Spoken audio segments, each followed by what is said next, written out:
Также в работе с кашлем у нас есть дополнительные помощники, и это смесь Бриз.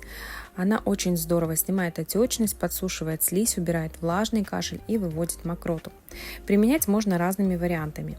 Ингаляционно, дышать просто с ладошек или включать перед сном в диффузор.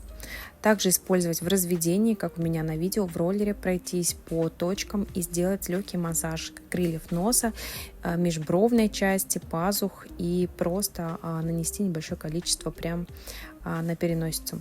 А также наносить в разном варианте, это может быть роллер, либо стик, как у меня, на грудную клетку и спинку.